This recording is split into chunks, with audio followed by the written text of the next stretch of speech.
ওকে, good morning everybody. তো আজকে তোমাদের একটা নতুন চ্যাপ্টার স্টার্ট করতে চলেছি। হয়তো সামনাসামনি তোমাদের সঙ্গে ইন্টারাকশন হচ্ছে না, বাট পরে হয়তো আশা করছি হবে। তো আজকে এখন অনলাইনেই বলো আর রেকর্ড করি বলে একটা নতুন চ্যাপ্টার শুরু করছি। চ্যাপ্টারটা আগেও তোমরা পড়েছো, ফলে বেসিক একটা চ্যাপ্টার স্টার্ট করতে চলেছি। আশা করছি ভালো লাগবে, শোনো ক্লাসটা মন দিয়ে। তো যে চ্যাপ্টারটা স্টার্ট করতে চলেছি সেই চ্যাপ্টারটা হচ্ছে সেল। না, সেল সম্পর্কে আমরা সবাই মোটামুটি জানি, পড়ে এসেছি আগে ক্লাস 8 এ 9 এ 10 এও হয়তো পড়েছি। তাহলে সেই চ্যাপ্টারটাই আবার আমরা পড়ব ক্লাস 11 এ। হয়তো একটু অন্যভাবে পড়ব, একটু বেশি পড়ব, ঠিক আছে? তো সেই সেল স্টার্ট করতে চলেছি। এখন দেখো না, তোমরা যে সেল পড়ছো তার মানে এটা বায়োলজি বইয়ের মধ্যে রয়েছে। তো তোমরা যখন বায়োলজি কথাটা উচ্চারণ করো, বায়োলজি, তার মানে বায়ো এবং লজি দুটো প্যারালাল ওয়ার্ড এখানে রয়েছে। না, এই লজি মানে হচ্ছে শব্দের অর্থ হচ্ছে স্টাডি, আর বায়ো শব্দের অর্থ হচ্ছে জীব। তার মানে তুমি জীব সম্পর্কে স্টাডি করাটাকে বলা হয় বায়োলজি, এটা আমরা সবাই জানি। বাট এখান থেকে যেটা জানার জিনিস সেটা হচ্ছে লজি। লজি মানে স্টাডি। তো তুমি এই সেল সম্পর্কে পড়তে যাচ্ছ, তার মানে তুমি একটা লজি করতে যাচ্ছ। কার সম্পর্কে? না, সেল সম্পর্কে। তো সেল মানে মেইনলি সেলের মধ্যে কি রয়েছে? সাইটোপ্লাজম। তো সেই সাইটোপ্লাজম সম্পর্কে তুমি জানতে যাচ্ছ, মানে লজি করতে যাচ্ছ। তার মানে স্টাডি অফ সেলকে আমরা এক কথায় কি বলতে পারি? স্টাডি অফ সেলকে এক কথায় আমরা বলতেই পারি সাইটোলজি। না, সাইটোপ্লাজম সম্পর্কে আমরা জানছি। ক্লিয়ার? এখন অনেকে বলে সেল দিয়েই তো আলটিমেট জীব সৃষ্টি। না, কোন একজনকে লিভিং বলতে গেলে মেইনলি তার সেল তো লাগবে, সেল ছাড়া তাকে আমরা লিভিং বলতে পারবো না। তার মানে সেল দিয়েই যদি জীব সৃষ্টি হয়ে থাকে, তার মানে আমরা অ্যাকচুয়ালি সেলের বায়োলজি পড়ছি। ক্লিয়ার? তাহলে জীবকে যখন পড়ছি মানে আমি তাকে সেলের বায়োলজি পড়ছি। তাই অনেকেকে সাইটোলজি না বলে বলা হয়ে থাকে সেল বায়োলজি। তাহলে অনেকে সাইটোলজিকে অবলিক দিয়ে লিখে থাকে সেল বায়োলজি। তার মানে সাইটোলজি এবং সেল বায়োলজি ওয়ার্ড দুটো কি একই? আপাত দৃষ্টিতে সাইটোলজি এবং সেল বায়োলজি ওয়ার্ড দুটো একই, বাট ডিফারেন্সটা আমরা এভাবে বলতে পারি। ধরো তোমাকে কেউ জিজ্ঞেস করলো তোমার বাড়ি কোথায়, তুমি বললে আমার বাড়ি ইন্ডিয়াতে। তো তুমি ঠিক বলেছো, ভুল তো কিছু বলনি। তোমাকে এই কোশ্চেনটা আবার কেউ জিজ্ঞেস করে যে তোমার বাড়ি কোথায়, তুমি বললে তোমার বাড়ি বর্ধমান ডিস্ট্রিক্ট। তাহলে ওয়ার্ড দুটোই কারেক্ট, বাট অ্যাসপেক্টটা আলাদা। না, তুমি যখন বললে তোমার বাড়ি ইন্ডিয়াতে, তার মানে তুমি অনেক ব্রড অ্যাসপেক্টে কথাটা বলেছো।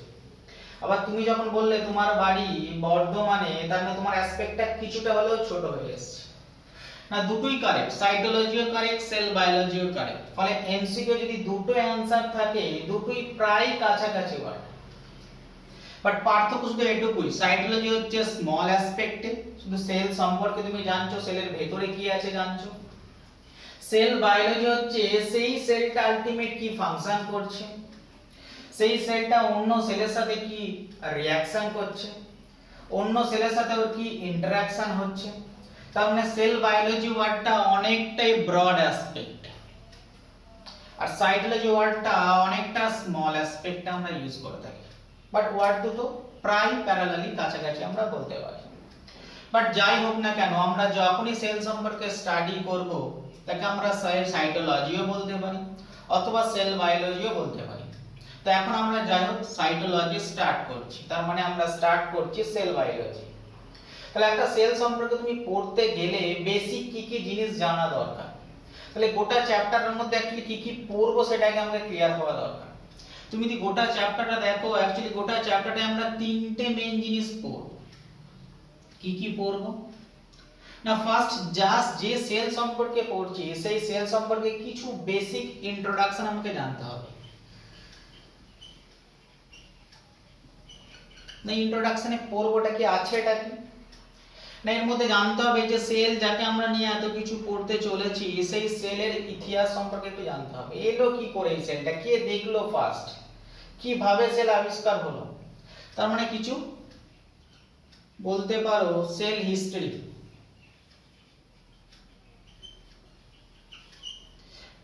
এবং তুমি জানতে পারবে একটা টাইম পর যে সেল সম্পর্কে আস্তে আস্তে মানুষ সেল সম্পর্কে জানতে শুরু করলো। তোমাকে পড়তে হবে ফার্স্ট কোন সায়েন্টিস্ট মিলে এই সমস্ত ডাটাগুলোকে এক সাথে করে থিওরি দিয়েছিলেন সেই সেল থিওরি সম্পর্কে।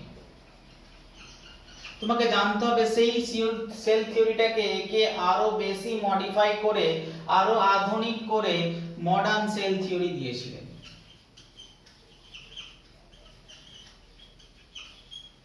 তোমাকে আলটিমেট ইন্ট্রোডাকশন এটা জানতে হবে না সেল অ্যাকচুয়ালি সেল কি কি ভাবে ভাগ হয়েছে, কি কি টাইপের সেল আছে, সেলের সংখ্যা কত, সেলের নাম্বার কত, বড় সেল কি, ছোট সেল কি, তার মানে তোমাকে জানতে হবে শেপ অফ দা সেল, তোমাকে জানতে হবে নাম্বার অফ দা সেল, সেলের নাম্বার সম্পর্কে তোমায় জানতে হবে। এবং সবার সাথে জানতে হবে আমরা যে আশেপাশে যত সেল দেখতে পাই সেই সেলগুলো কি কি টাইপের, ঠিক আছে? তাহলে অ্যাকচুয়ালি ইন্ট্রোডাকশনের মধ্যে আমার থাকবে কি সেল হিস্ট্রি থাকবে, না সেল সম্পর্কে কিভাবে এলো। ইন্ট্রোডাকশন আমার থাকবে কি না সেই সমস্ত ডাটাকে কালেক্ট করে ফার্স্ট সেল থিওরি কি দিয়েছিল, না সে সেল থিওরিটা দেয়া হয়েছিল সেটাকে কিভাবে চেঞ্জ করে মডার্ন সেল থিওরি এসেছে। তোমাকে জানতে হবে যে সেল সম্পর্কে তুমি জেনেছো সেই সেলের শেপ কি কি হতে পারে, না সেই সেল নাম্বার কি হতে পারে, না সেই সেলের সাইজ কি কি হতে পারে। এবং আলটিমেট তোমাকে জানতে হবে যে সেল সম্পর্কে তুমি পড়তে চলেছো সেই সেলের আলটিমেট কি কি টাইপ তোমার কাছে অ্যাভেলেবেল রয়েছে। না যখন তুমি একদম লাস্টে টাইপ সম্পর্কে তুমি পড়তে যাবে তুমি এটাই জানতে পারবে সেল অ্যাকচুয়ালি দুটো টাইপের হয়ে থাকে, না either prokaryotic old type of cell অথবা ইউক্যারিওটিক নতুন টাইপ অফ সেল। ক্লিয়ার?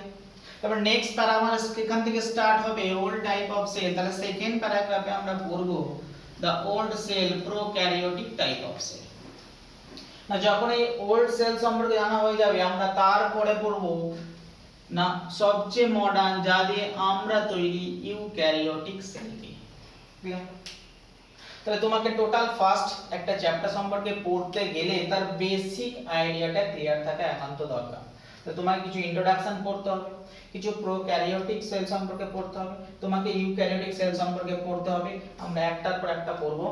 আজকে আমরা স্টার্ট করব সেলের ইন্ট্রোডাকশন সম্পর্কে, অ্যাকচুয়ালি সেল হিস্ট্রি সম্পর্কে। ক্লিয়ার? চলো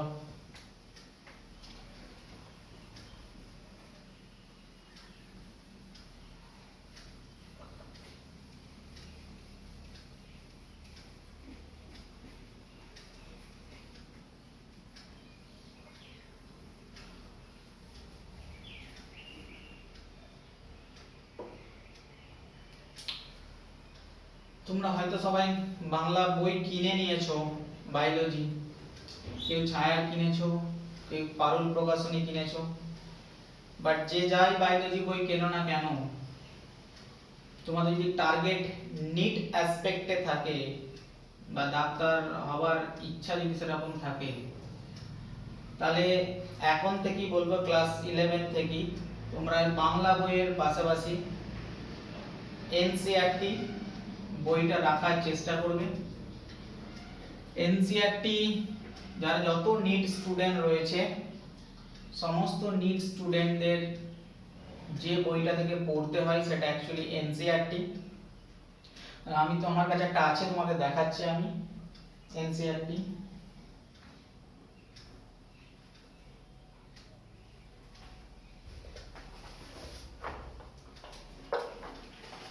দেখো এটা একটা এনসিইআরটি বই, এটা একটা সিনিয়রের এনসিইআরটি বই।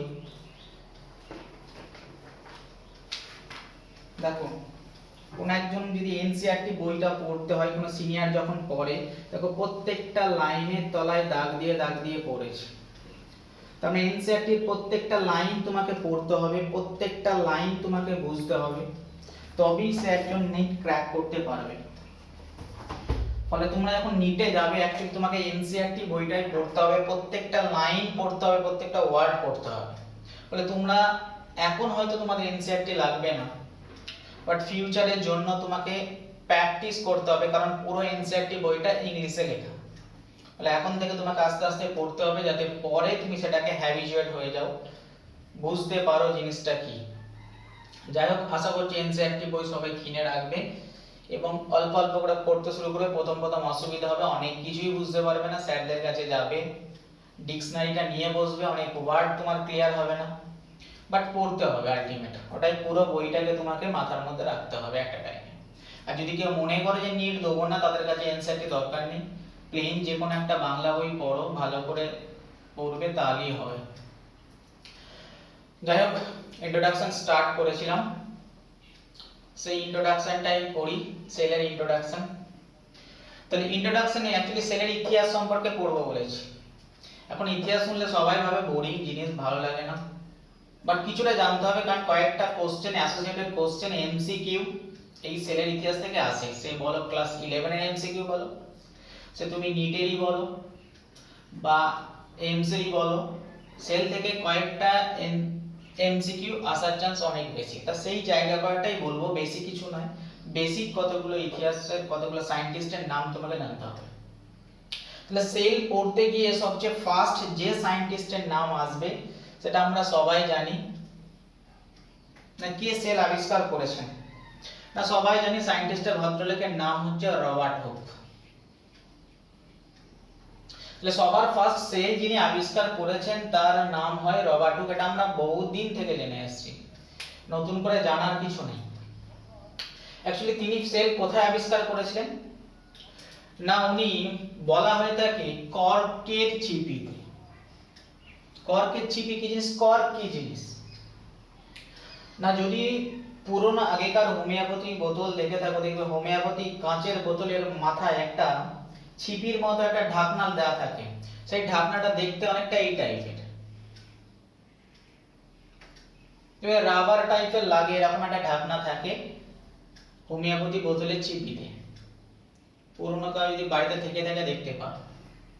এই যে যে জিনিসটা দিয়ে এই ঢাকনাটা তৈরি করা হয় তাকে কর্ক না, কোথা থেকে এটা তৈরি করা হয় কর্ক না, কর্ককে বলা হয় dead plant sell.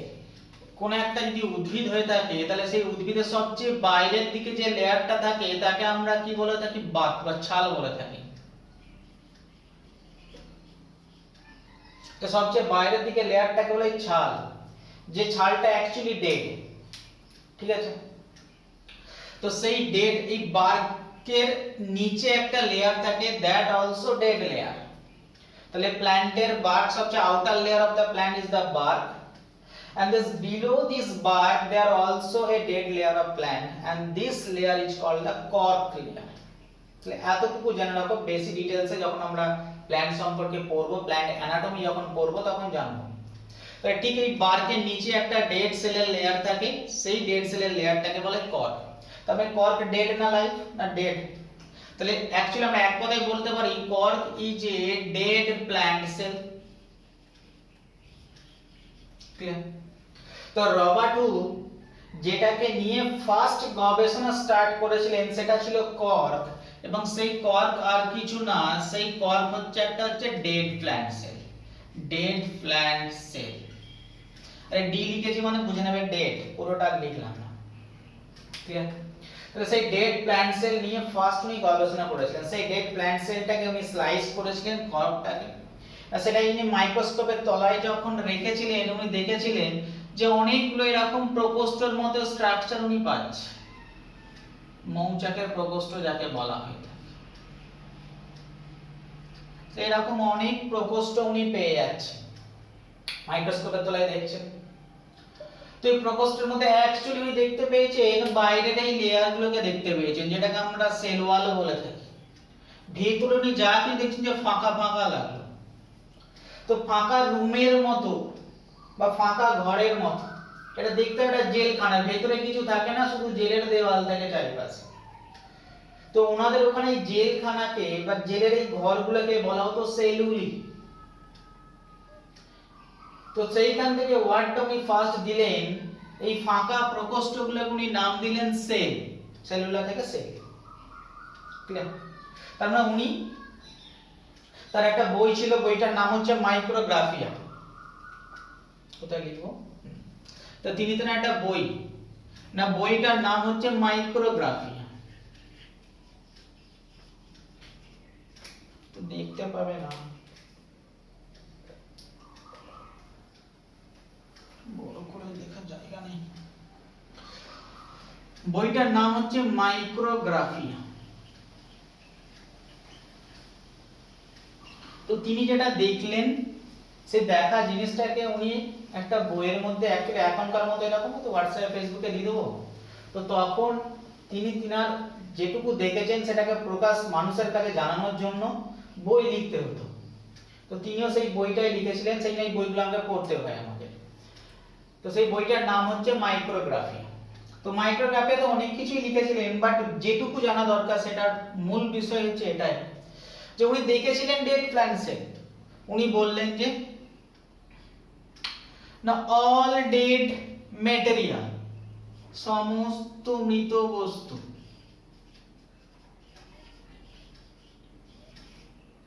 is made by cell। যা দেখলেন তাই লিখলেন যে সমস্ত মৃত বস্তুই সেল দিয়ে তৈরি। না সেল কি? না সেল আর কিছু না, সেল ইজ এ হলো স্পেস বা হলো স্ট্রাকচার। তাহলে সেল কিছু না, না সেল ইজ এ হলো স্পেস বা হলো স্ট্রাকচার। ক্লিয়ার? তাহলে আমরা এটুকুই জানলাম রবার্ট হুক ফার্স্ট সেল সম্পর্কে যদি কোনো সায়েন্টিস্ট ফার্স্ট কিছু বলতে চেয়েছিলেন, তিনার নাম হচ্ছে রবার্ট হুক। না রবার্ট হুক যখনই লিখছো তার নিচে সালটাও লিখতে হবে 1665। এখন কেন এর সালটা আমি লিখলাম? কারণ এই সালটা এনসিইআরটিতে উল্লেখ আছে। বলে এনসিইআরটিতে যদি কোনো সাল উল্লেখ থাকে, যদি কোনো কান্ট্রির নাম উল্লেখ থাকে, রবার্ট হুক কোথায় জন্মেছে যদি এনসিইআরটি উল্লেখ করতে, সেটা আমাকে জানতে হতো। ক্লিয়ার? কারণ এনসিইআরটির প্রত্যেকটা ওয়ার্ড ইম্পর্টেন্ট। ক্লিয়ার? এখন তুমি যদি প্লেন এইচএস দিতে যাও, তোমাকে আমি বলবো না যে সালটা মুখস্থ করো কষ্ট করে, আর তোমার যদি টার্গেট নিড থাকে তাহলে আমি বলবো সালটা তোমাকে কষ্ট করে মুখস্থ করতে হবে। ক্লিয়ার? তাহলে এখন থেকে দেখা, প্র্যাকটিস করো। তো রবার্ট হুক 1665 এ ফার্স্ট ডেড প্ল্যান্ট সেলে তিনি কিছু একটা জিনিস দেখতে পেলেন, এটা সিম্পল মাইক্রোস্কোপে। দেখার পরে সেটা তিনি তার মানুষকে জানানোর জন্য একটা বই ছাপালেন, মাইক্রোগ্রাফিয়া। সেই বইয়ে অনেক কিছু কথার মধ্যে দুটো ইম্পর্টেন্ট কথা বেরিয়ে এলো। না সমস্ত ডেড ম্যাটেরিয়াল সেল দিয়ে তৈরি, এবং সেল হচ্ছে একটা কিছু না একটা হলো স্ট্রাকচার, এর বাইরে আর কিছু জানতেন না উনি। ক্লিয়ার?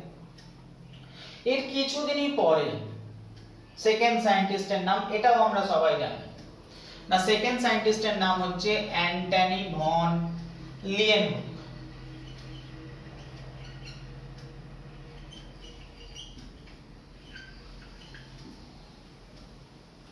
তাহলে সেকেন্ড সায়েন্টিস্টের নাম অ্যান্টনি ভন লিয়েনহুক। হয়তো দেখা যাচ্ছে না, বাট বইয়ে পাবে। কিভাবে বলা হচ্ছে সেটা দেখে নাও। অ্যান্টনি ভন লিয়েনহুক অ্যাকচুয়ালি বলতে গেলে উনি ছোট থেকে খুব বদমাশ ছিলেন, প্রচন্ডই বদমাশ ছিলেন। তো বাবা মা কি করলো, বদমাশ ছিলেন বলে কাকার বাড়ি পাঠিয়ে দিয়েছিল। একটা রিলেটিভ ছিল, কাকার বাড়ি ওনাকে পাঠিয়ে দিয়েছে। তো কাকার বাড়িতে গিয়ে বদমাইশি স্টার্ট করেছে।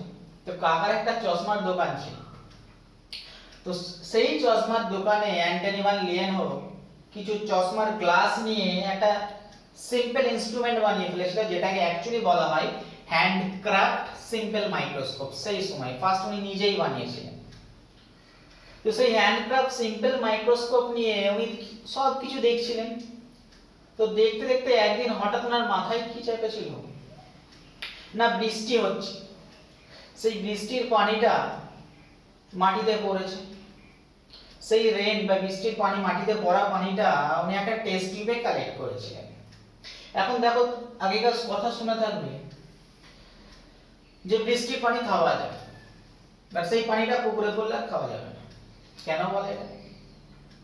কারণ সেই বৃষ্টির পানিটা অ্যাকচুয়ালি পুকুর থেকে ডিউ টু টেম্পারেচার ইভাপোরেট হয়ে আকাশে গেছে, মেঘ হয়েছে, সেটা পড়ছে, ফলে তার মধ্যে কোনো মাইক্রোঅর্গানিজম থাকে না, না ব্যাকটেরিয়া না ভাইরাস, কিছুই থাকে না ধরে না।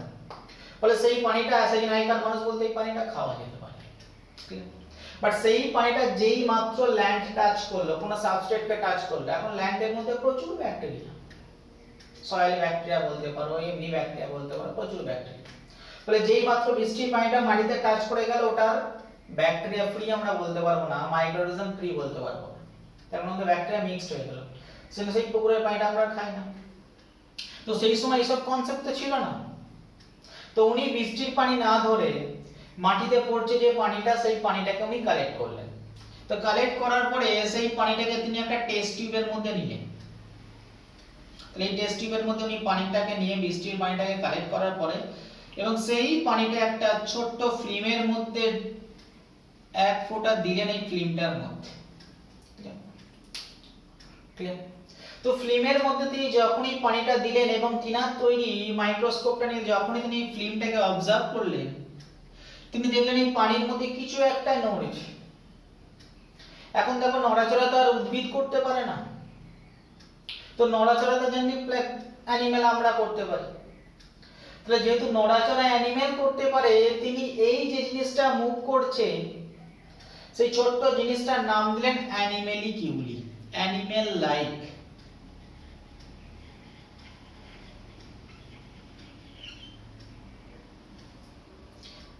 তাহলে তিনি এর নাম দিলেন অ্যানিমেলিকিউলি, ঠিক আছে? তো তিনি যেটা দেখেছিলেন সেটা অ্যাকচুয়ালি একটা সিঙ্গেল সেল দেখেছিলেন, একটা single, bacteria is a single cell.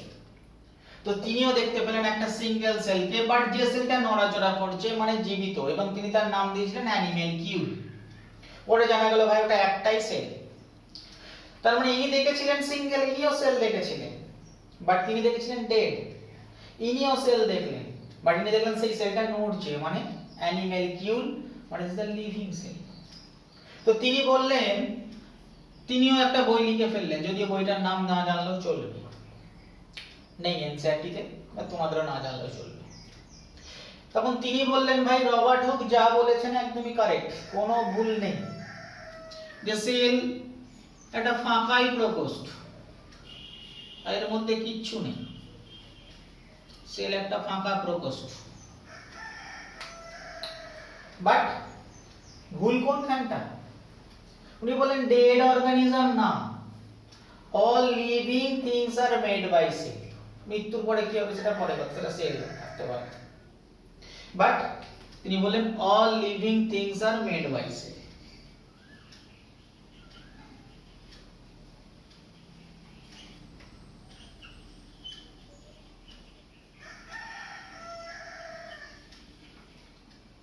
সমস্ত জীবিত বস্তুই সেল দিয়ে তৈরি। সেকেন্ড ডাটাটা একই আছে, সেল ইজ এ হলো স্ট্রাকচার, কারণ উনিও কিছু দেখতে পাইনি।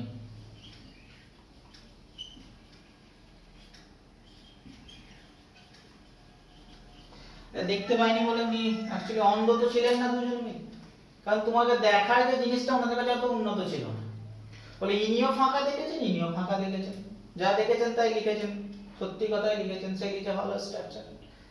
ভালো জিনিসপত্র দেখার মতো মাইক্রোস্কোপ তো ওনাদের কাছে ছিল না। এরা অনেক, এই দুজন সায়েন্টিস্ট কাজ করা কিনা প্রায় কাছাকাছি সময় কাজ করেছিলেন।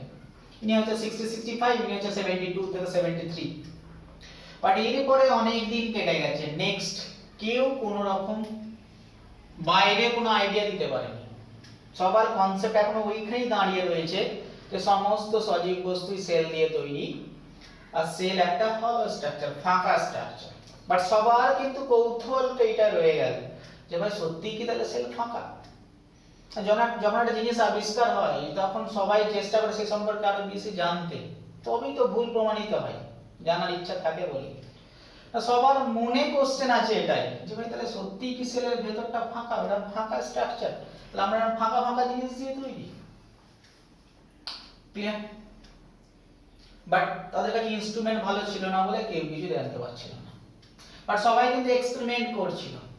তো সেই সময় আরেকজন সায়েন্টিস্ট, তিনি সবচেয়ে বেশি এই সম্পর্কে এক্সপেরিমেন্ট করেছিলেন, সেই সায়েন্টিস্টের নাম হচ্ছে রবার্ট ব্রাউন। ইনার ভদ্রলোকের নামও তোমরা সবাই শুনেছ, রবার্ট ব্রাউন।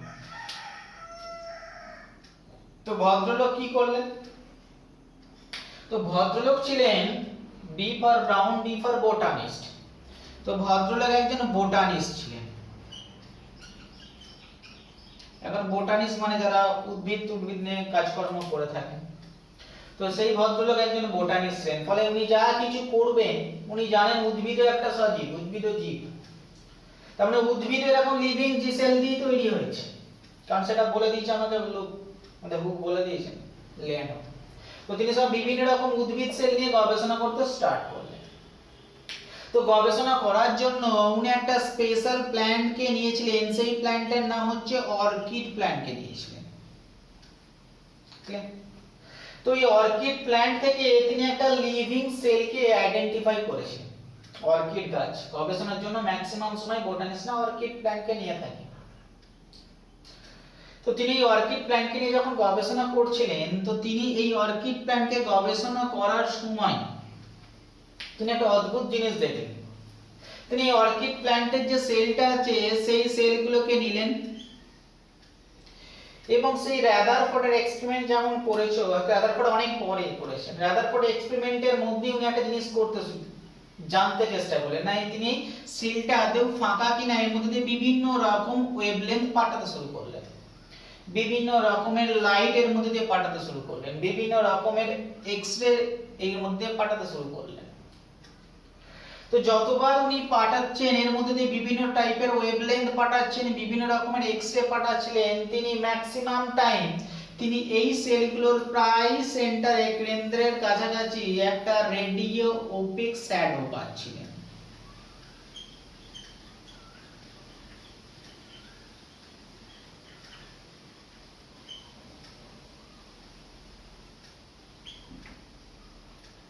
তাহলে যতবার উনি বিভিন্ন রকমের রেডিয়েশন সেলের ভেতর দিয়ে পাঠাচ্ছিলেন, প্রতিবারই উনি রেডিও ওপেক শ্যাডো পাচ্ছিলেন। এখন রেডিও ওপেক জিনিসটা কি এটা জানতে হবে। তবে এই জিনিসটা এখন তোমাদের কাছে নতুন, যে রেডিও ওপেক জিনিসটা কি, এই ওপেক ওয়ার্ডটা তোমাদের কাছে নতুন। বাট তুমি যেদিন ডাক্তার হয়ে যাবে সেদিন তুমি সবসময় ওপেক জিনিসটা তোমার কাছে ইজি হয়ে যাবে। কেন? এখন তোমাকে বললে তুমি বলবে হ্যাঁ আমরা তো দেখেছি। ধরো কারো বাড়িতে কারো এক্স-রে হয়েছে বা তোমাদের কারো এক্স-রে হয়েছে, যদি যাও এক্স-রে প্লেট দেখে থাকো, দেখবে এক্স-রে প্লেটটা এরকম একটা প্লেট। কারো যদি হাত যদি ভেঙে থাকে তো সে তো দেখেছি। তো এক্স-রে প্লেটটাই দেখবে, তুমি যদি হাতের ছবি করো তাহলে দেখবে এরকম হাতের মধ্যে শুধুমাত্র বোনের ছবি এরকম উঠে আছে।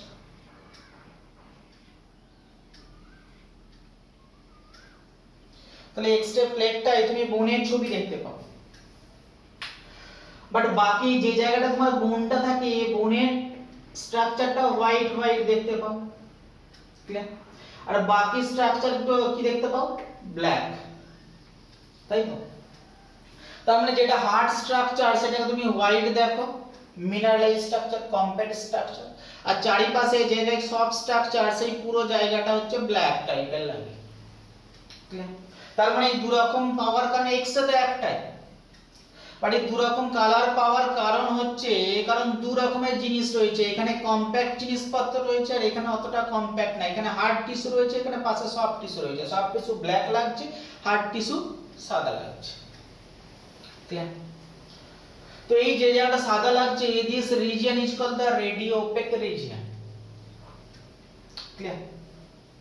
তো তিনি এরকম একটা ওপেক জিনিস শ্যাডো উনি দেখতে পেয়েছিলেন, বাকি জায়গায় কিছু দেখতে পান। তো তিনি এই রেডিও ওপেক শ্যাডোটার একটা নাম দিলেন অ্যারিওলা।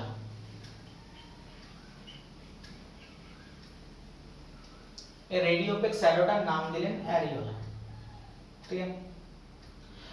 এবার তুমি ওনার মনে হলো যে ভাই আমি তো শুধু অর্কিড নিয়ে দেখছি, আমি যদি অন্য কোনো প্ল্যান্ট নিয়ে আমি কি পেতে পারি? তো তিনি তখন বিভিন্ন টাইপের প্ল্যান্ট নিয়ে গবেষণা করলেন। তিনি আরো একটা অন্য টাইপের প্ল্যান্ট নিলেন, তারও মাঝে পেলেন।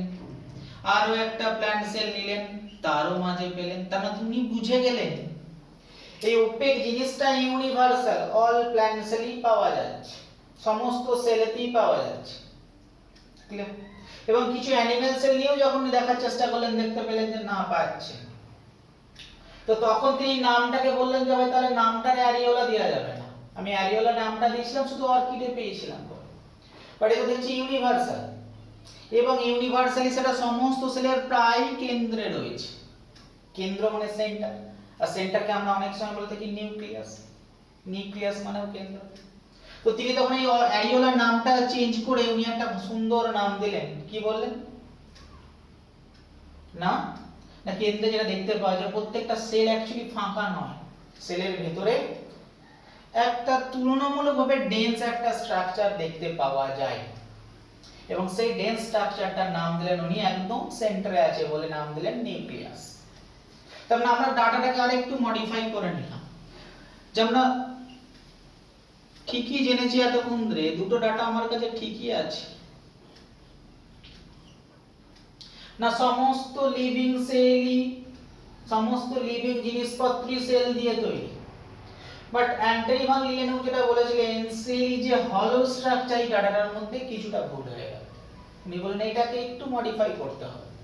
ফলে ফার্স্ট ডাটাটা আমরা একই রাখলেন, সমস্ত living things are made by cell, but second ডাটাটা সেল যে হলো স্ট্রাকচার এটা উনি চেঞ্জ করলেন, বললেন সেল অ্যাকচুয়ালি হলো নয়, সেলের কেন্দ্রে একটা সাবস্টেন্স রয়েছে, একটা কম্প্যাক্ট সাবস্টেন্স রয়েছে, তুলনামূলকভাবে ডেন্স সাবস্টেন্স রয়েছে, এবং তিনি সেই ডেন্স সাবস্টেন্সটার নাম দিলেন নিউক্লিয়াস।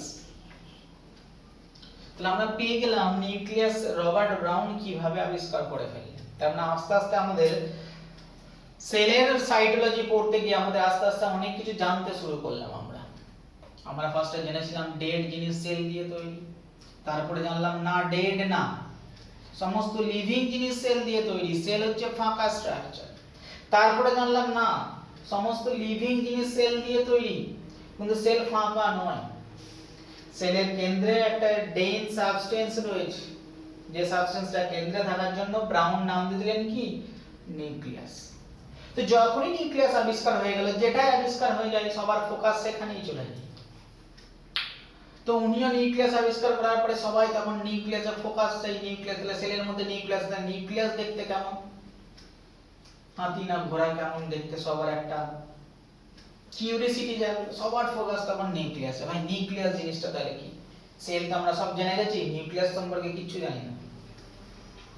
তো নিউক্লিয়াস কি জানতে জানতে গিয়ে সবাই তখন রে পাঠাচ্ছে নিউক্লিয়াসের ভেতরে। তো সেরকম সবার মধ্যে একজন ছিলেন, ভদ্রলোকের নাম হচ্ছে ফন্টেনা। উনি বারবার রে পাঠিয়ে উনি বললেন যে ভাই নিউক্লিয়াস তো আমি সব জায়গায় পাচ্ছি, কোন জায়গায় আমি আবার কি পাচ্ছি না, যে নিউক্লিয়াসটা রয়েছে সেলের ভেতরে, যে নিউক্লিয়াস, সেই নিউক্লিয়াসের ভেতরেও আর একটা ডেন্স রিজিয়ন রয়েছে, নিউক্লিয়াস নিজে তো ডেন্স, তার ভেতরেও একটা ডেন্স রিজিয়ন রয়েছে। তার মানে নিউক্লিয়াস উইদিন দ্য নিউক্লিয়াস একটা স্ট্রাকচার পাচ্ছি। তাহলে নিউক্লিয়াস তো নিজেই কেন্দ্রে, তারও কেন্দ্রে আরো একটা স্ট্রাকচার রয়েছে।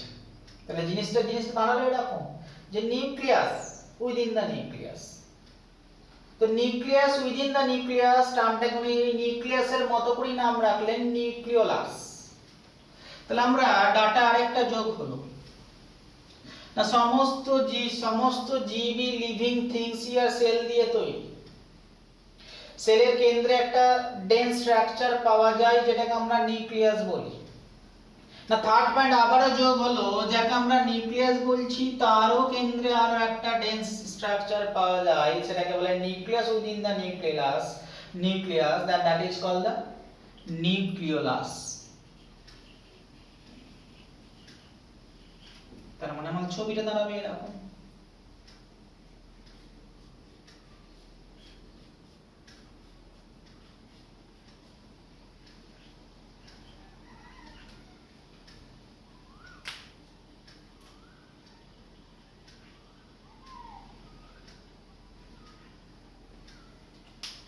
তখন আস্তে আস্তে আমরা সেল সম্পর্কে আরো বেশি জানছি। যত জানছি তত বেশি জানার আগ্রহ বেড়ে চলেছে। আর আমাদের শোনার কতটা আগ্রহ বেড়েছে জানি না, বাট ওনাদের সায়েন্টিস্টদের আগ্রহগুলো ছিল। ফলে ফার্স্ট সেল জানলাম, ডেড জিনিস সেল দিয়ে তৈরি জানলাম, তারপরে জানলাম যে লিভিং জিনিস সেল দিয়ে তৈরি, তারপরে জানলাম সেল ফাঁকা নয়, নিউক্লিয়াস আছে, তারপরে জানলাম নিউক্লিয়াসের ভেতরে নিউক্লিয়াস আছে। সবাই ভাবলো হয়তো সেল সম্পর্কে সবকিছু জেনে গেছি, আর কিছু জানার নেই, বাট কিউরিওসিটি তো সবারই থাকে। তো যদি এই জিনিসটা ডেন্স টাইপের জিনিস হয়ে থাকে, একটা কনডেন্স জিনিস হয়ে থাকে, এখন সায়েন্টিস্টদের অনেক দিন পরে একটা সিম্পল কোশ্চেন মানুষের মাথায় এলো যে যদি এটা একটা সেল হয়ে থাকে, ধরো এটা একটা সেল, যদি এটা একটা সেল হয়ে থাকে,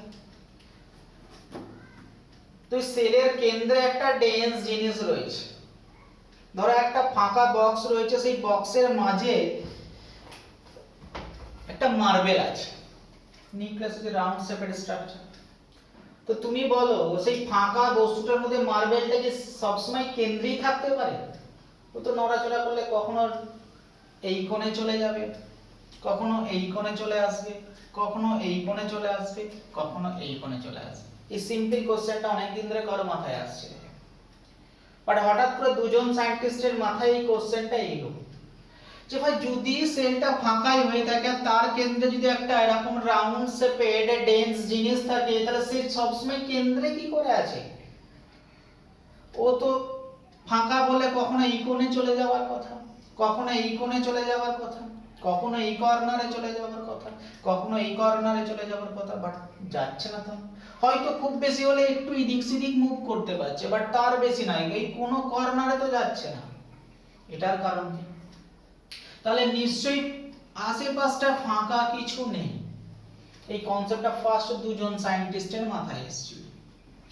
সায়েন্টিস্টের নাম হচ্ছে দুজারদিন, আর একজন সায়েন্টিস্টের নাম পারকিনজি।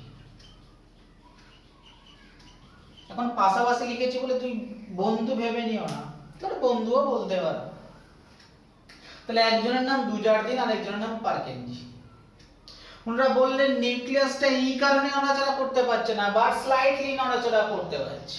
তার কারণ হচ্ছে এই চারিপাশটা ফাঁকা নয়, এই চারিপাশে সেমি সলিড সাবস্টেন্স রয়েছে।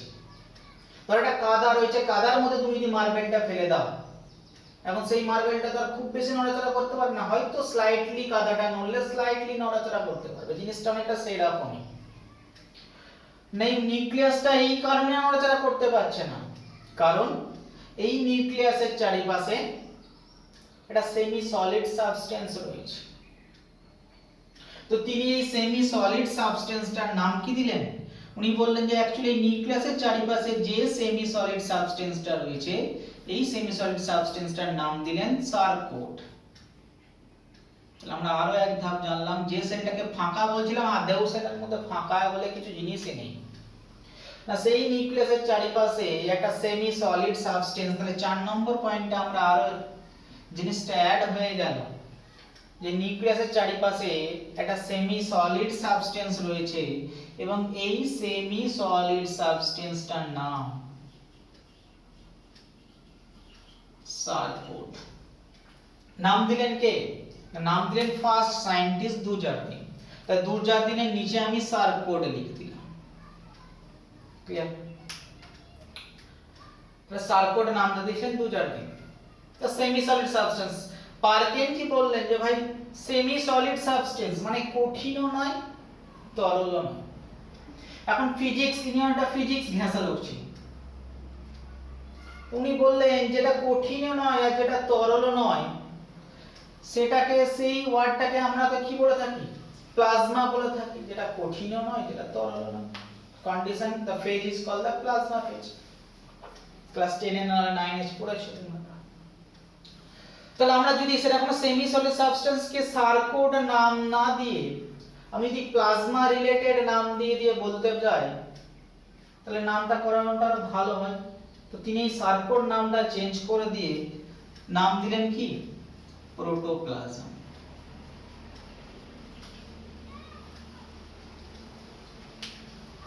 ক্লিয়ার? এবং তিনি সবার ফোকাস তখন প্রোটোপ্লাজমে চলে গেল। সবাই জানার চেষ্টা করলো যে অ্যাকচুয়ালি তাহলে প্রোটোপ্লাজমে আছেটা কি। এবং একটা টাইমের পরে পারকিনজি বললেন, তাহলে পারকিনজি বলেছিলেন প্রোটোপ্লাজম, তাই আমি এখানে পি লিখে দিলাম। একটা টাইমে পরে পারকিনজি বলেছিলেন protoplasm is the physical basics of cell. প্রোটোপ্লাজমের মেইন জিনিস সেলের ভেতরে, উনি বলেছেন ফিজিক্যাল বেসিক। ক্লিয়ার? তাহলে মোটামুটি আমরা সেল সম্পর্কে এতগুলো ডাটা জেনে গেলাম যে সেল শুধু ডেড না, সেল সমস্ত লিভিং জিনিস সেল দিয়ে তৈরি। সেলটা ফাঁকা, এটুকু আগে জেনেছিলাম। ব্রাউন সাহেব এসে বললেন সেল ফাঁকা নয়, সেলের ভেতরে একটা রেডিও ওপেক একটা কনডেন্স সাবস্টেন্স রয়েছে রাউন্ড শেপেড, নাম দিয়েছেন ফার্স্টে অ্যারিওলা। বললেন যে অ্যারিওলার এটা সমস্ত সেলে রয়েছে, কেন্দ্রে রয়েছে, তাই নাম দিয়ে দিলেন নিউক্লিয়াস। এক ধাপ এগোলাম, সেল ফাঁকা নয়, নিউক্লিয়াস রয়েছে।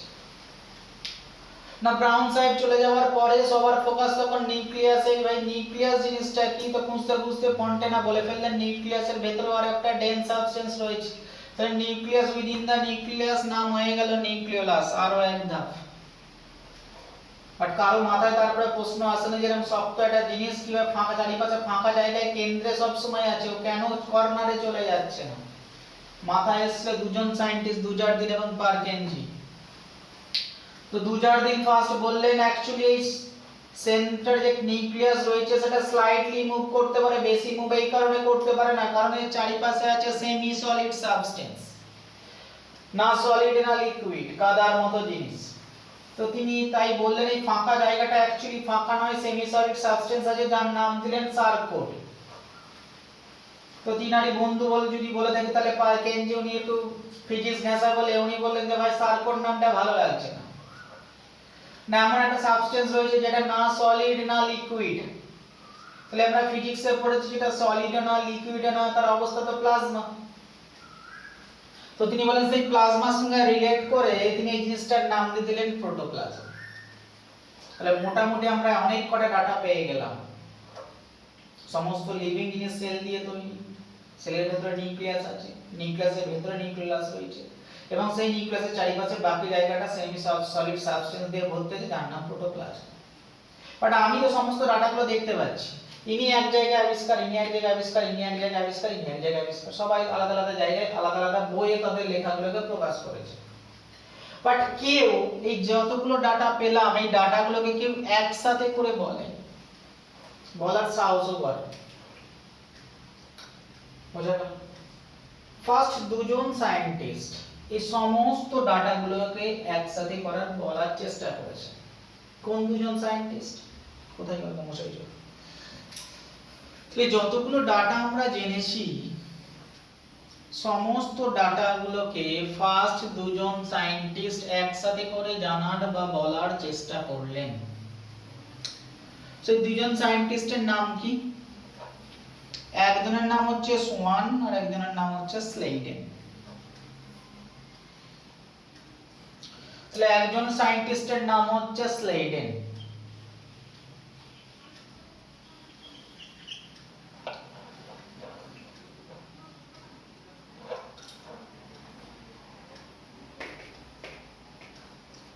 আরেকজনের নাম কি? সোমান।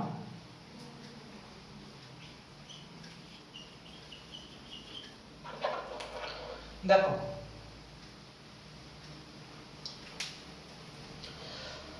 তো এই দুজন সায়েন্টিস্ট এই সমস্ত ডাটাগুলোকে একসাথে করে বলার চেষ্টা করলেন। তো স্লেইডেন এবং সোয়ান এই দুজন সায়েন্টিস্ট দুটো দেশের ছিলেন। একজন ছিলেন বোটানিস্ট, দুজনাই ছিলেন দুটো দেশের, একজন ছিলেন জার্মানি আর একজন ছিলেন ব্রিটিশ। তো জার্মানির কে ছিলেন আর ব্রিটিশ কে ছিলেন? না, স্লেইডেন ছিলেন জার্মানির একজন ভদ্রলোক আর সোয়ান ছিলেন ব্রিটিশ। এখন আবারও বলেছি, দেখো যখনই কোনো কান্ট্রির নাম করব নিশ্চয়ই এমনি করব না। আমি এনসিইআরটি তে দেখলাম এই দুটো কান্ট্রি রয়েছে, তাই তোমাকে আমি বলবো এই কান্ট্রি দুটো তোমাকে মনে রাখতে হবে। তোমাকে কোশ্চেন করে দিতে পারে Schleiden is a botanist which come from which country, চারটা অপশন দিতে পারে। তুমি কোশ্চেনটা বলতে পারবে না যে এটা কি রকম টাইপের কোশ্চেন হবে, কারণ এনসিইআরটি তে আছে, তোমাকে নিটে দিতেই পারে। এখন এইচএস এ দেবে বলে মনে হয় না। বলে তুমি যদি, আবারও বলছি, তোমার যদি ইচ্ছা নিড বেসিক থাকে তাহলে এটা তোমাকে মনে রাখতেই হবে, মাথায় এখন থেকে ঢুকিয়ে রাখলে পরে গিয়ে লাভ দেবে। তাহলে জার্মান সায়েন্টিস্ট ছিলেন স্লেইডেন, ব্রিটিশ সায়েন্টিস্ট ছিলেন সোয়ান। সেকেন্ড পয়েন্ট, না স্লেইডেন যিনি ছিলেন তিনি অ্যাকচুয়ালি ছিলেন বোটানিস্ট।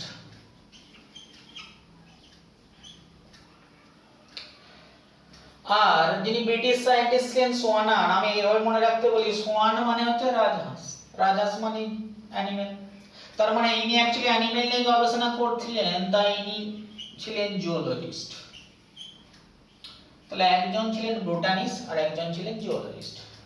তাই দুজন সায়েন্টিস্ট এই সমস্ত ডাটাকে একসাথে করে, বাট প্রথমেই একসাথে করেননি, ইনি আলাদাভাবে বোটানিস্ট যেহেতু, তাই ইনি আলাদাভাবে প্ল্যান্ট নিয়ে গবেষণা করছিলেন। যে ডাটাগুলো অ্যাকচুয়ালি কারেক্ট, একসাথে করার আগে কারেক্ট কিনা তো চেক করা দরকার। আর ইনি জুওলজিস্ট, যিনি যেখানে যত অ্যানিমেল পাচ্ছিলেন অ্যানিমেল নিয়ে গবেষণা করছিলেন। ক্লিয়ার? তো ইনি স্লেইডেন প্ল্যান্ট নিয়ে গবেষণা করতে গিয়ে দেখলেন সমস্ত প্ল্যান্ট মোটামুটি যা যা ডাটা ছিল ঠিকই, সমস্ত plant is made of cell, সমস্ত লিভিং জিনিস, প্ল্যান্ট মানে লিভিং জিনিস, সমস্ত লিভিং জিনিসই সেল দিয়ে তৈরি। উনিও ঠিক সেরকমই জিনিস দেখলেন, সমস্ত অ্যানিমেলই সেল দিয়ে তৈরি। তাহলে উনি ওনার মতে সমস্ত টিস্যু অ্যানিমেল তৈরি হয়েছে টিস্যু দিয়ে, এবং সমস্ত টিস্যু তৈরি হয়েছে সেল দিয়ে। ক্লিয়ার? আর ইনি দেখলেন সমস্ত প্ল্যান্ট টিস্যু এবং সমস্ত প্ল্যান্ট তৈরি হয়েছে সেল দিয়ে, এবং সেলের মধ্যে সাইটোপ্লাজম আছে, সেলের মধ্যে নিউক্লিয়াস রয়েছে, প্রোটোপ্লাজম, নিউক্লিয়াস। তার মানে যা যা ডাটা দিয়েছেন সবই কারেক্ট। প্ল্যান্ট যেহেতু সমস্ত প্ল্যান্ট সেল দিয়ে তৈরি, সমস্ত অ্যানিমেলও সেল দিয়ে তৈরি। ক্লিয়ার? এক্সপেরিমেন্টালি দেখলে। ক্লিয়ার? তো প্রথমে যেটা দেখা হয়, যেটা এখনো প্রমাণ হতে বাকি আছে, জাস্ট এক্সপেরিমেন্টের বেসিকে যে কথাগুলো বলা হয় তাকে বলা হয় হাইপোথিসিস। তো ফার্স্ট স্লাইডিন বললেন সমস্ত লিভিং থিংসই সেল দিয়ে তৈরি, এবং তিনি একটা হাইপোথিসিস দিলেন, সেই হাইপোথিসিসটাকে বলা হলো সেল হাইপোথিসিস। তো তুমি যদি কখনো কোশ্চেন করে যে সেল হাইপোথিসিসটা ফার্স্ট কে দিয়েছিলেন, স্লাইডেন দিয়েছিলেন, সেকেন্ড ইনিও দিয়েছিলেন সেল হাইপোথিসিস। কার সম্পর্কে জেনে? অ্যানিমাল সম্পর্কে জেনে। হাইপোথিসিস এই কারণে বললাম কারণ এখনো এটা মোটামুটি উনি প্রমাণ করেছেন, বাকি দেখার এক্সপেরিমেন্টালি এটা প্রমাণ করে দিতে হবে। আমরা আন্ডার ইনভেস্টিগেশনও বলা যেতে পারে হাইপোথিসিসকে। কারণ সেল সম্পর্কে খুব বেশি তো জানি না, বাট এইটুকু জেনেছি যে সমস্ত সজীব বস্তু সেল দিয়ে তৈরি, তাই হাইপোথিসিস। বাট কিছুদিন পরে এই দুজন সায়েন্টিস্ট, এই দুজনের কাজকর্মকে আমরা একসাথে করলাম প্রমাণ সহকারে, এবং একসাথে করে আমরা একটা নতুন থিওরি জন্ম দিলাম যে ভাই এত আলাদা আলাদাভাবে জেনে লাভ নেই, আমরা একসাথে করে একটা নতুন থিওরি দিলাম, and that is the cell theory। তাহলে আমরা সেই ইতিহাস থেকে কিন্তু সেকেন্ড পয়েন্ট, ইন্ট্রোডাকশনের সেকেন্ড পয়েন্টে কিন্তু আমরা এন্ট্রি করে গেলাম, and that is the cell theory। তাহলে সেল থিওরি দিয়েছিলেন দুজন scientist, very very important MCQ, Schleiden এবং সোয়ান। একজন ছিলেন জার্মান, একজন ছিলেন ব্রিটিশ। এটাও ইম্পর্টেন্ট, একজন ছিলেন বোটানিস্ট, একজন ছিলেন জিওলজিস্ট। এটাও ইম্পর্টেন্ট, সেল হাইপোথিসিস এবং সেল থিওরি দুটো আলাদা জিনিস। হাইপোথিসিস হচ্ছে বেসিক, সেল থিওরি হচ্ছে এক্সপেরিমেন্টালি প্রুভড জিনিস। এটাও এক্সপেরিমেন্টালি বলা যেতে পারে, বাট আন্ডার ইনভেস্টিগেশন বলতে পারো। বাট থিওরিটাকে আন্ডার ইনভেস্টিগেশন নাই, সবাই এর মধ্যে স্ট্যাম্প দিয়েছে না, ঠিক আছে ডাটাটার মধ্যে ভুল নেই, this is the cell theory তখনকার টাইমে। এবং সেল থিওরিতে অনেক রকম ভাবে অনেক কিছু লেখা থাকে, অনেক বইয়ে অনেক কিছুই লেখা থাকে, অনেক ভাবে সেল থিওরিকে লেখা থাকে। বাট সেল থিওরি মোদ্দা কথা দুটো ছিল, সোজা ভাষায় যদি লেখা হয় সেল থিওরি দুটো মেইন কথা ছিল না, বলা হলো এই দুটোকে কম্প্যাক্ট করে একটা কথাই বলা হলো, all living things are made by sell. যা আগে শুনেছি সেটাই আবার লিখলেন না, সমস্ত সজীব বস্তু, all living things are made by sell. না, যে লিভিং থিংসটার কথা বলছি দ্যাট মে বি সেই সজীব বস্তুটা হতে পারে ইউনিসেলুলার और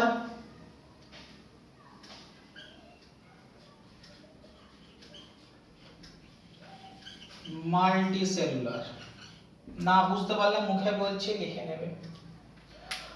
না all living things are made by sell. সমস্ত সজীব বস্তু, যা আগে বলেছিলেন অ্যান্টনি ভান লিয়েনহুফ সেটাই উনি তুলে দিলেন। সমস্ত সজীব বস্তুই সেল দিয়ে তৈরি।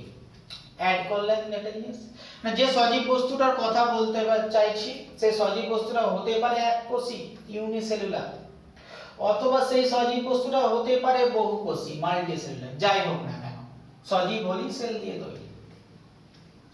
ক্লিয়ার না? সেল দিয়ে যে ইউনিসেলুলার অর মাল্টিসেলুলার অর্গানিজমটা তৈরি হয়েছে, সে যাই কাজ করুক না কেন ওই অর্গানিজমটা, তো সেই কাজ করার বেসিক ইউনিট কিন্তু সেল। সেল কাজ করছে বলি সে অর্গানিজমটা আলটিমেট কাজ করতে পারছে। তাহলে সেল দিয়ে তৈরি হয়েছে অর্গানিজমটা, তাই সেল হচ্ছে স্ট্রাকচারাল ইউনিট। আর সেল কাজ করছে বলি সেল দিয়ে পেশি তৈরি হয়েছে, তাহলে সেলগুলো কাজ করছে বলে তোমার পেশিটা তৈরি হয়েছে, আর পেশি কাজ করছে, আর পেশি কাজ করছে বলি তোমার হাতটা ভাঁজ হচ্ছে, আর তোমার হাতটা ভাঁজ হচ্ছে বলি তুমি কোন একটা জিনিসকে উপর দিকে তুলতে পারছো। তাহলে আলটিমেট সবচেয়ে নিচের দিকে গেলে সেই সেলই কাজটা অ্যাকচুয়ালি সেল করছে। তাই বলা হলো সেল শুধুমাত্র স্ট্রাকচারাল নয়, স্ট্রাকচার তৈরি করতে হেল্প করছে। Cell also the basic functional unit. তাহলে সেটাই উনি লিখে দিলেন, সেল ইজ দা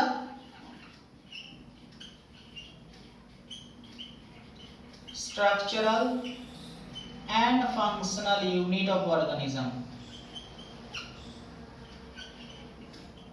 এখন অর্গানিজম মানে লিভিং অর্গানিজম, তাহলে সেই লিভিং অর্গানিজমকে আমরা লাইফ বলতে পারি। তো আমি এক কথা ছোট ভাষায় লিখে দিলাম, cell is the structural and the functional unit of the life. This is the cell theory. তাহলে গাদা হচ্ছে কিছু নেই সেল থিওরির মধ্যে, সোজা দুটো ওয়ার্ড রয়েছে। সমস্ত সজীব বস্তু সেল দিয়ে তৈরি, সেটা এককোষী হোক অথবা বহুকোষী। সেকেন্ড পয়েন্ট এটা রয়েছে যে cell is the structural and the functional unit of the life. Cell দিয়ে যেমন তৈরি হয়েছে তার সেল স্ট্রাকচারাল ইউনিট, বাড়ির তৈরি হয়েছে ইট দিয়ে, ইট যেমন হচ্ছে স্ট্রাকচারাল ইউনিট।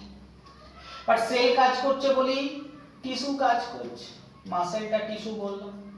তাহলে সেল কাজ করছে বলে মাসেলটা কাজ করছে, আর মাসেলটা কাজ করছে বলে মাসেলটা কন্ট্রাকশন হচ্ছে, আর মাসেলটা কন্ট্রাকশনটা হচ্ছে বলে হাতটা ভাঁজ হচ্ছে, আর হাতটা ভাঁজ হচ্ছে বলে তুমি এক বালতি পানি তুলতে পারছো। কারণ আলটিমেট কাজ করছে সেল। তাহলে cell is the functional unit. তাহলে এই দুটোই গেল সেল থিওরি। তাহলে আমরা ইন্ট্রোডাকশনের মধ্যে হিস্ট্রি পড়লাম। আলটিমেট হিস্ট্রি পড়তে গিয়ে আমরা 5 জন সায়েন্টিস্টের নাম পড়েছি, 5 জন না 6 জন। কার কার নাম পড়লাম না? ফার্স্ট পড়লাম রবার্ট হুক 1665 এ, তারপরে পড়লাম অ্যান্টনি ভান লিয়েনহুফ সায়েন্টিস্ট নাম্বার 2, তারপরে পড়লাম সায়েন্টিস্ট নাম্বার 3 রবার্ট ব্রাউন, তারপরে বললাম সায়েন্টিস্ট নাম্বার 4 ফন্টেনা নিকোলাস, তারপরে বললাম সায়েন্টিস্ট নাম্বার 5 দুজারদিন সারকোট, তারপরে বললাম সায়েন্টিস্ট নাম্বার 6 পারকেনজি প্রোটোপ্লাজম, তারপরে বললাম দুজন সায়েন্টিস্ট 7 সায়েন্টিস্ট নাম্বার 7 স্লেডেন, তারপরে বললাম সায়েন্টিস্ট নাম্বার 8 সোয়ান। তাহলে আপাতত আমরা এই 8 জন সায়েন্টিস্টের নাম পড়তে গিয়ে সেল সম্পর্কে বহুত কিছু স্টাডি করে ফেললাম, বহুত কিছু সাইটোলজি জেনে গেলাম, বহুত কিছু সেল বায়োলজি জেনে গেলাম। ক্লিয়ার? সবাই তখন সেল থিওরিকে অ্যাকসেপ্ট করে নিল, বলে ভাই সেল থিওরি একদম কারেক্ট, এর মধ্যে কোনো ভুল নেই, সবাই মেনে নিল। আর সবাই বারবার সেল থিওরিটাকে পড়তে শুরু করলো, বাট ভুল তো খুঁজতেই হবে। খুঁজেও পেয়ে গেলেন। দেওনাকে কোশ্চেন করা হলো দুজন ভদ্রলোককে, ভাই তোমরা যে সেল থিওরিতে লিখলে ইউনিসেলুলার আর মাল্টিসেলুলার, যে ভাই অর্গানিজম তো ইউনিসেলুলার হতে পারে মাল্টিসেলুলার হতে পারে, আমি তো বুঝলাম ইউনিসেলুলার মানে এককোষী, ইউনিসেলুলার মানে একটা সেল দিয়ে তৈরি, আর মাল্টিসেলুলার মানে হচ্ছে অনেকগুলো সেল দিয়ে তৈরি। তাহলে কোন একটা অর্গানিজম মাল্টিসেলুলার হলো কি করে? তাহলে এত কোন একটা মাল্টিসেলুলার অর্গানিজমের মধ্যে এতগুলো সেল এলো কোথা থেকে? তাহলে মাল্টিসেলুলার ওয়ার্ডটা ব্যাখ্যা আমাকে দিয়ে দাও। ইউনিসেলুলার তো ব্যাখ্যা আমি জেনে গেছি, এককোষী। But what is the explanation about this multicellularism? মাল্টিসেলুলারের ব্যাখ্যাটা কি দাও সবাই? হ্যাঁ, মাল্টিসেলুলার আবার কি ব্যাখ্যা দাও? অনেকগুলো কোষ দিয়ে তৈরি, এটাই ব্যাখ্যা। তো কোষটা এলো কোত্থেকে? সবাই তখন ভাবতে শুরু করলো ভাই এলো কোত্থেকে। চলে গেলেন সায়েন্টিস্ট নাম্বার 9 নাম তার রুডলফ ভির্চু। বানান দেখে নেবে, আমার বানান লিখবে না।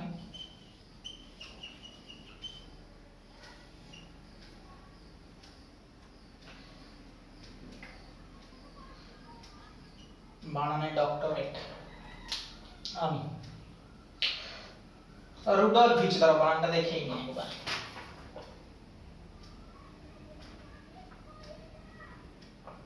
RUDOLF ঠিকই আছে, VERCHOW এনসিইআরটিতে আছে, পড়তে হবে তোমাকে, ঠিকই আছে।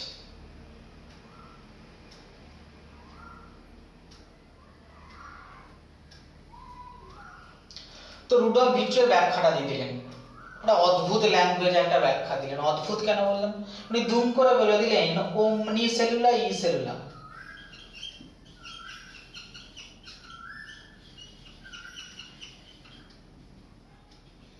ভাইটা দুম করে একটা কথা বলে দিলেন।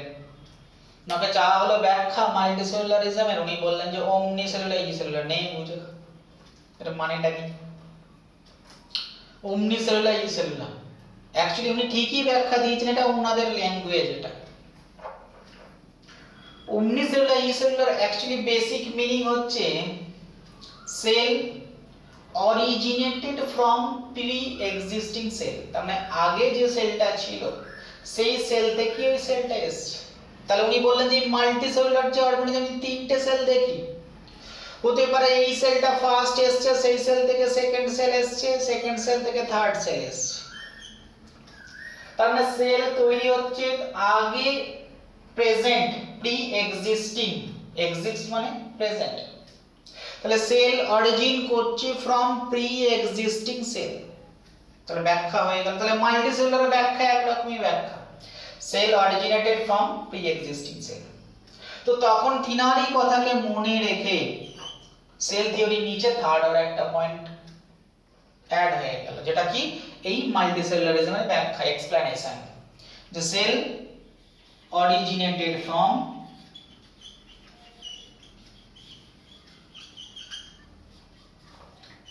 pre-existing cell। তার মানে আগে সেল থিওরি ছিল দুটো, ফার্স্ট 1 and 2। এখন সেই সেল থিওরির সঙ্গে আরো একটা পয়েন্টকে আমরা অ্যাড করে দিলাম।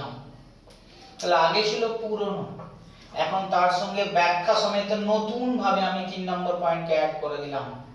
Now this cell theory is called modern cell theory।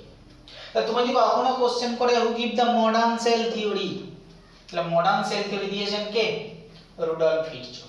তাহলে সেল থিওরির সঙ্গে যখন আমি 3 নম্বর পয়েন্টটা অ্যাড করে দিলাম, এখন এই সেল থিওরিটাকে বলে দেওয়া হলো মডার্ন সেল থিওরি।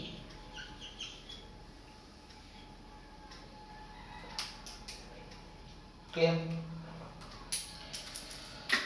তাহলে মোটামুটি আমরা সেল থিওরি সেকেন্ড থার্ড পয়েন্টেও ঢুকে গেলাম যে what is the modern cell theory. তাহলে আমরা ইন্ট্রোডাকশনের 9 জন সায়েন্টিস্টের, তাহলে বাড়িতে আমাদের এইটুকু আজকের পড়া থাকবে যে 9 জন সায়েন্টিস্টের নাম পড়লাম, সেই 9 জন সায়েন্টিস্টের কি অবদান আমাকে মনে রাখতে হবে। 1665 সালটাকে মনে রাখতে হবে। আমাকে মনে রাখতে হবে সেল থিওরি কবে দিয়েছেন, 1839 is the year of the cell theory. আমাকে মনে রাখতে হবে দুটো দেশের নাম মনে রাখতে হবে, জার্মান ব্রিটিশ। আমাকে মনে রাখতে হবে কে বোটানিস্ট কে জুওলজিস্ট। ক্লিয়ার?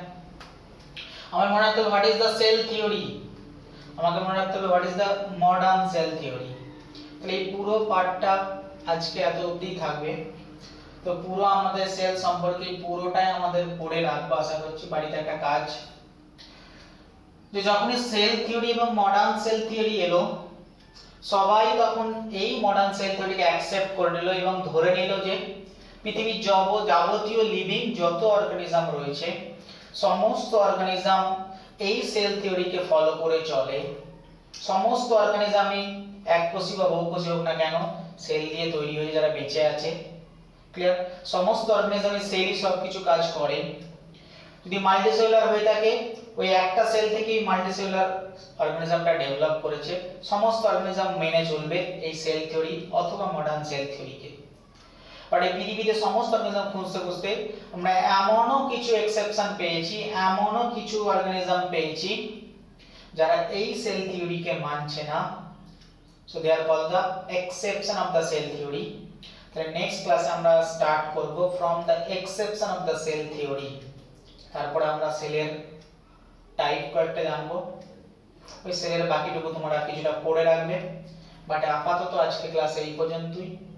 এই কয়েকটা কাজ বা টাস্ক করে রাখবে। প্রবলেম থাকলে এখন তো ক্লাস নেই যে ডাইরেক্ট জিজ্ঞেস করবে, যে প্রসেসে বলা আছে সেই প্রসেসে তোমার প্রবলেম থাকলে জিজ্ঞেস করবে।